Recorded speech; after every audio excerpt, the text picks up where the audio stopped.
watching The Big Question. I'm Tamanna Inamdar. Almost every time you plan a trip and check flight prices, you see airfares hit shocking new heights. The situation is even worse if you're planning a trip for or around a major event. Take the recent example of Mahakumbh.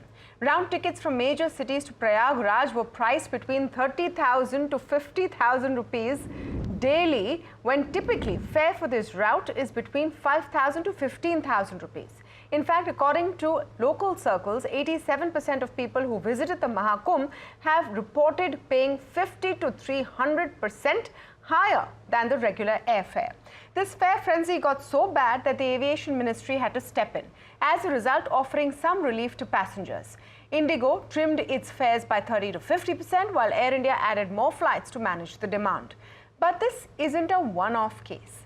Concerts, cricket matches, long weekends, festivals regularly send airfares through the roof.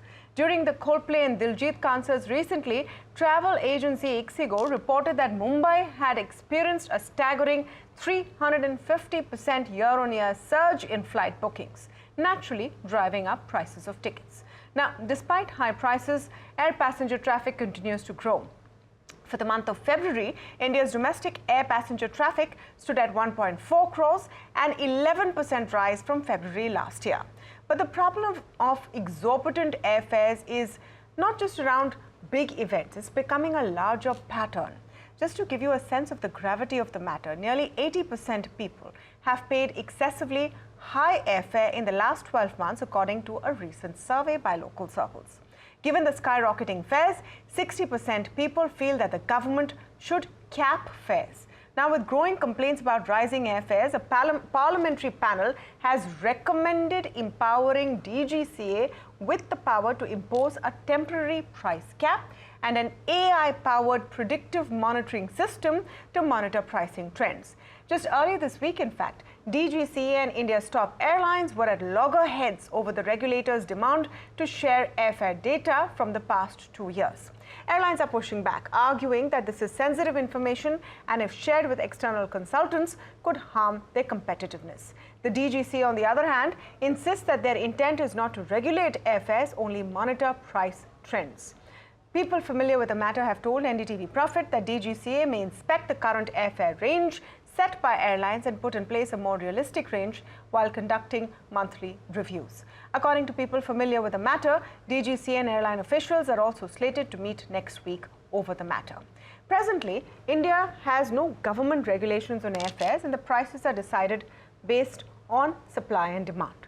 But as skyrocketing fares become a regular feature, the big question is, should government cap airfares? And we will look at every aspect of this issue. Joining me on the show today is Sachin Taparia, Chairman and Founder, Local Circles. I'm speaking with Jitendra Bhargav, former ED, Air India, and author of the book Descent of Air India. Dr. Sumit Susila, an aviation expert and member of the Ministry of Civil Aviation, joins us on the show. And I'm speaking with Ajay Aftani, editor of livefromalounge.com. Welcome to all of you. Sachin, let's start with what the survey has talked about. And with the rider that obviously customers of any product anywhere will want to pay less. Yes, absolutely, Tamanna. So, this is something that has been an issue since 2022, that we have been, receiving inputs and complaints from consumers or air passengers across the country. And, some of the common cases that people talk about is somebody needs to travel last minute because there is a bereavement in the family, or, somebody needs to rush to Mumbai or Delhi for a cardiac, issue or some other, health issue. And, the last minute fares, many times, consumers report a flight between, Delhi and Chandigarh or Delhi and Mumbai is 3 to 4 times of the regular fare. So the concern, and while, like you mentioned, whether it is concerts, whether it is other nice to do things versus, emergencies that keep happening with, people, there is a need to have some regulation in place where, there is an upper limit. What we are looking at is not, capping, but essentially a capping on the excess that is charged to consumers. And there, if you look at what happened with Mahakumbh, where, a fare of 5,000, 50,000 was being charged between Delhi and Prayagraj, right? So people are saying that, look, I am okay paying 5,000, of course, I can pay 10,000, I can pay 15,000 for a last minute travel booking. But, so make a profit, but don't profiteer. And that is exactly what we observed during Mahakumbh, and which is, when we escalated this to the minister and the DGCA, and they took some action, which had some impact. But it is the profiteering that the people of India essentially are opposed against. Agreed. They're saying, we understand that, profiteering. Instead of 5, I'm going to pay 15. Yeah. Okay. No, profit and profiteering. It's frankly, it's a fine line.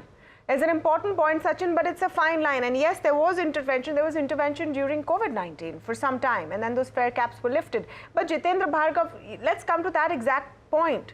Free market, profit, and profiteering. Where should the intervention come from?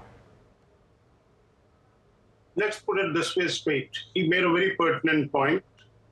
5% of the people buy tickets in an emergent situation and therefore pay more.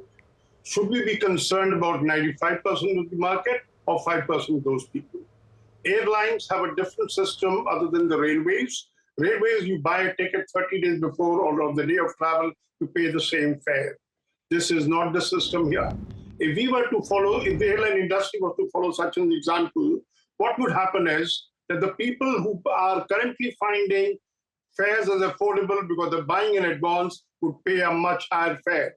Ultimately, airlines have to break even. The charge of profiteering in certain situations, I'll come to it, is right.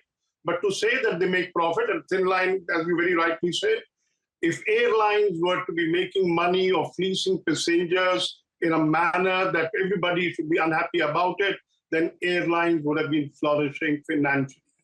The very fact that many airlines have shut down because of economic reasons and uneconomic fares is clear testimony that fares are not high. Let's put it this way. Now, what I was saying is, Prayagraj, yes, our Ministry of Civil Aviation and DGCA have become masters in post-mortem. Why can't they be proactive? They all knew when the Shahi Snans are going to take place in Prayagraj in Mahakumbh. Could they not have summoned the airline chief executives and said, these are the auspicious days, we expect a surge in demand, mount additional flights. If you do not tell them in advance and they operate in an unusual manner, there will be a surge. No, but Mr. Bhargav, one can argue that it was no surprise to anyone that there's going to be a surge in demand. Look, and you're talking about the Mahakumbh, every Diwali there is a surge in demand. Tamanna, let's put it this way. The person sitting on the desk in an airline, working for an operation of flights, he is to be told about it, that you need to mount additional flights. What prevents the Ministry of Civil Aviation or the DGCA to sound the airlines in advance that we need this? They have been conducting postmortems. Look, the fares have gone up beyond a certain point, etc. They will. When sea starts chasing passengers, this will happen. Dr. Sumit, why don't you answer that? Dr. Sumit Susila, let's get your view on this. Jitendra Bhargav saying that just tell the airlines in advance to start more flights. Where's the big issue? Is plain supply and demand? Yes, the big issue is the supply of the aircrafts. Right now, the market, I should say 30% of the companies, airlines, aircrafts are grounded because of the MRO issues. The aircraft engines are, it's unserviceable. So right now, the airlines are operating with limit, as well as when we say the capping on the airfares. See, it's very unfair, immediately putting an airfare, because airlines make profits. They are making profit after COVID. We have never seen how much loss they had beared during the COVID time. All the airlines were grounded for a very long time. Actually, around 2 years they were grounded. Now they started making revenues. You have seen that multiple airlines got shut down because there are multiple things which is affecting the airfares. The ATF price is fluctuating. Every month you can see there's a different price and it's not going down. It's gradually coming up. So definitely it affects the fares. And the supply in the metro cities, we have limited runways. We are landing the same. Sir, so what is your point? Are you saying there should be a cap or should not be a cap? There are caps. If you see Udan routes, the government had given a cap on Udan routes. Even the government is giving subsidies. 50% subsidies are given to Udan route. You can see if you say with Delhi we have Hindon, nearby we have Hindon airports where the price are quite less compare from metro to metro compared to a 3 tier to 2 tier and 1 tier 1. The fares are very low. Only the metro cities the नहीं fares are doctor high. सुशीलन एक minute ये आप बहुत सारी बातें एक साथ बोल let's just come down to it if the Yeah. question on this show is should there be a cap on airfares, and let's not talk about Udan routes are Yes. subsidized because they're Yeah. going empty. We're talking about Bombay, Delhi, we're talking about the Yes. key routes. Should Yes, there be yes. a Yes, we cap, are in yes favor. or Yeah, no? Yes or no? Yes, we are in favor of putting a cap. Okay, because the fares, some fares are high. Personally, I've seen the fares like if you say Prayagraj, the flight fares are very high, 60,000 rupees from Delhi to Prayagraj. Definitely, it was a very high price. But when we check with the airlines answers are they had taken some aircraft on lease to operate these particular destinations on that for the demands. So that's why they are paying a higher fare for the leasing price. That's why their fares are high. But yes, we are in favor that there should be a cap. There should be a cap in all the metro cities airfare as well. Okay, so there should be a cap is the argument coming from Mr. Susilan. Ajay Atani, what do you say? Because, okay, there has to be a range. I don't think anyone is arguing over here that, the government starts coming and determining what should happen in a free market. But at points, isn't it something that we can all agree on that airfares do become egregious? They become exorbitant and sometimes exploitatively high. Hi, Tamanna. So basically, everything that we're talking about today is fortunately or unfortunately the doing of the steps that we took during the COVID period. The government, using its wartime powers, basically capped airfares during COVID, if you remember, and these caps were lifted, I think, in 2022. So for a very long, a 12 or 18-month period, people realized that when they had to travel, booking a ticket 6 weeks out or booking 3 days out really made no difference. And that is the purchasing behavior of the customers that has changed now. Nobody wants to book their tickets 3 to 6 months out anymore. Everyone thinks that, I will book a ticket today and hop on a plane tomorrow or next week or whatever. So what is consequently happening is that, see, the guy who is actually paying a reasonable airfare is not coming on Twitter and complaining, right? It's the guy who's opening his app 3 days before travel and saying, okay, I need to travel to Delhi tomorrow from Mumbai. And then he says, oh, the flight is already 85% full. And now I will buy the ticket on the 86th percent on our fares. Obviously, the fare is going to be high, So the buyer behavior has changed, number one. Second, to respond to Sachin's point, what is a normal airfare? The normal airfare 10 years back between Bombay Delhi was 4,000 rupees because there were 6 airlines trying to compete with each other, and they were fighting for market share to fill up their planes. Okay, also the price of ATF was very different a decade ago than it is now. So obviously the costs have gone up, and like Mr. Bhargav said, if the airlines were really making money hand over fist, then why would we have this situation where we would discuss airline profitability every now and then? So my point is, airfares should not be capped. Okay. I think there is a supply and demand economics that works. And, every time we talk about, hey, last minute fares are very expensive, please remember that last minute fares are expensive. That is why it's your fault. Basically, Ajay Avtani, you're saying it's your fault. It's the customer's fault. Please plan in advance. I mean, we live in a world where you can order an idli in 15 minutes. But you should plan your airfares 6 months in advance. Okay, I'm going to let Sachin Taparia answer some of the points made. If you book last minute, expect higher fares. Plan better. Tamanna, a couple of years back, you and I did a discussion on the taxi aggregators, if you remember that. Yeah.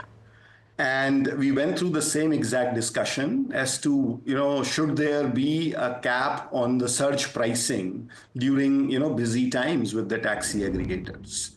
And after all the debate, all the surveys, everything, and our submission to the government, 1.5x surge was fixed as a cap, right? So there is the base fare, and then there is how much surge can you charge during busy times, right? And what that does is, for small distances where it's 150 rupee taxi fare, we were seeing complaints of 1,500 rupees being charged, right? Exactly what happened in the case of Mahakumbh, right? So the point here is that look, in terms of a base fare, fix a reasonable base fare, and that's what the taxi aggregator industry went through, where no longer 10 rupees a kilometer was being done, but it's now 15, 16, 18 rupees a kilometer. Here to Ajay's point and Mr. Bhargava's point, right, the airlines should come out and say, look, Delhi Mumbai is not 4,000 anymore. It is 8,000 is the normal fare, or 10,000 is the normal fare, because we are 10 years, 15 years after 2005 or 2007 when we had those 5 airlines, right, competing. Yeah. Now it's 10,000 is the MRP, and 20,000 is the highest amount that we are going to charge. And at times during low seasons, right, say that we are offering a 40% discount to you and giving you a special flight for 6,000. So it's clear and transparent for the consumer. I think that is the need of the hour. If it's clear and transparent for the consumer, it's clear for the airline, I think the airlines will be able to plan better, which is what is not happening today. Here, what you have is a lot of dynamic pricing and charge what I feel like basically on that day based on the algorithm. Is it charge what I've done? Is it charge what I feel like? Is it charge what I feel like? I want Jitendra Bhargav to come in on this. Look, if the upper band is reduced, please remember the lower band will go up, affecting a far larger number. Airline industry functions on the median fare profitability. There are many people who are paying below the cost of producing a seat, and there are a fewer number of people paying more than what it takes an airline to produce a seat. Now, this is a global phenomenon. It's not akin to just Indian air carriers. Everybody is falling because it's a tried and tested kind of thing. One can always crave that, look, there should only be 20,000 rupees, the upper band of fare. Then the lower band will go up. As Ajay very rightly said, Mumbai-Delhi fare, if you buy it in advance, is 4,000 rupees. Do you want this fare to be 6,000 rupees, the minimum fare? The answer is no. And please trust the airline to do it. And as I said earlier, because the example of Prayagraj again was given that, look, the fares have gone up. If the capacity remains the same and the number of passengers are 25 times more the number of seats that can be accommodated, the fares will go up. So maybe Prayagraj, Prayagraj is not. Again, preemptive measures need to be taken. No, Mr. Bhargav, the reason I'm interjecting is that. Just allow me to say. There was a point made by the DGCA representative here. With 20% of many aircraft on ground because of engine problem, etc., they cannot. Don't hide into these kind of gimmicks. Give it to the airline, entrust them the responsibility, and they will be able to marshal the capacity to operate additional flights. Let's not forget. What is stopping them? What is stopping airlines? Emergent flights. What is stopping airlines? Mr. Bhargav, hold on. What is stopping airlines from increasing capacity? Is DGCA coming and saying don't increase capacity?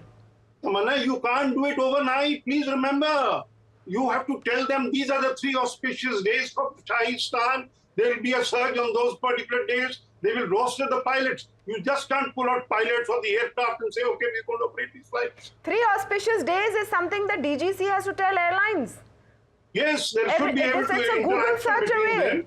Okay, one minute. Dr. Sumit, I mean, I can open ChatGPT, it'll tell me what could be the airfare surges this year. I mean, okay, let me understand this. Dr. Sumit, it's whose responsibility is it to ensure that supply and demand match happens?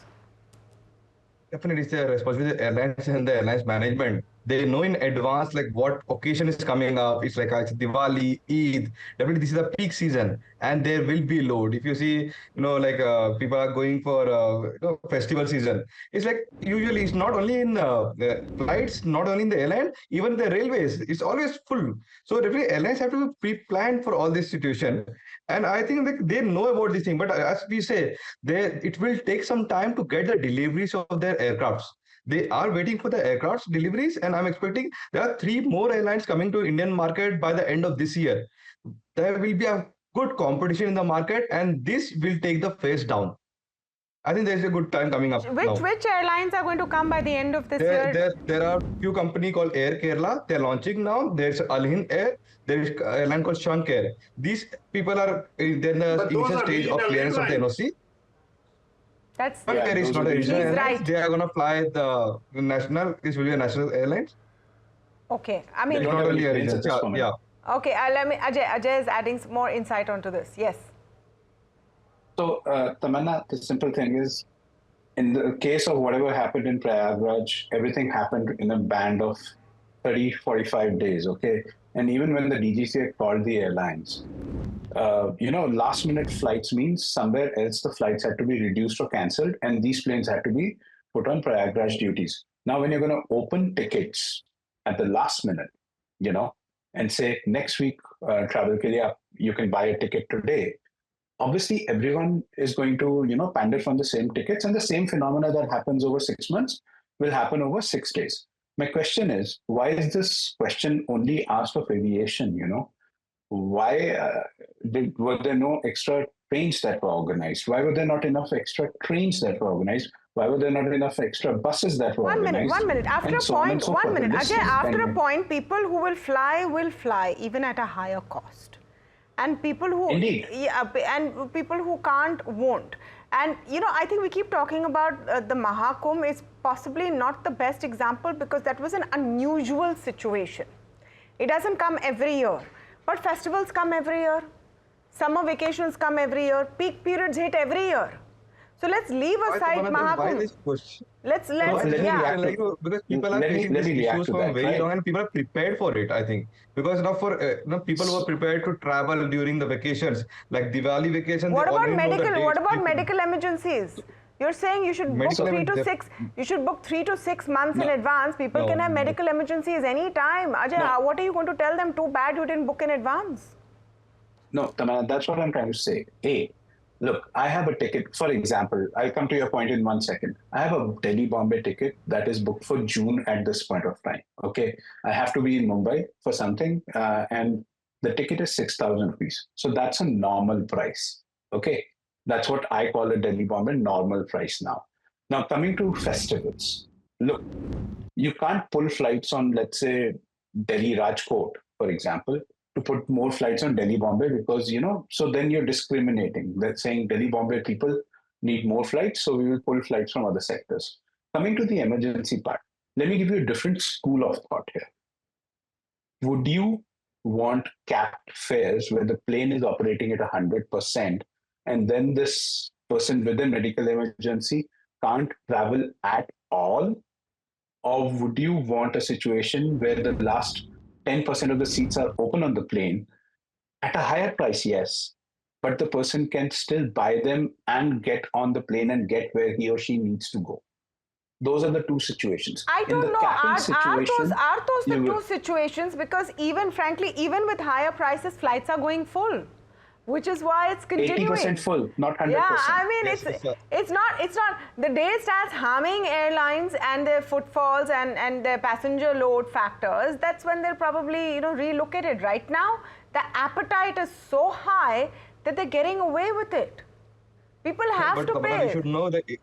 But we should know that if it's less than 70%, we are still in loss. The airlines, if they are less than 70%, they are flying, they will face loss because of the fuel price and all. If it's Tamanna, above 80%, then only the I company will. disagree. I think it's the efficiency and it's the poor planning or the inefficiency and the poor planning which is responsible for the losses, along with poor government policy. Let's look at that aspect as well, right? That there are certain things that just like consumers are asking the airlines and the government to do, there are things that the airlines need to go to the government with and say, look, you need to fix these 2 or 3 things. Call it aviation reforms or whatever that might be, to lower the cost of flying, essentially. I think that is also critical.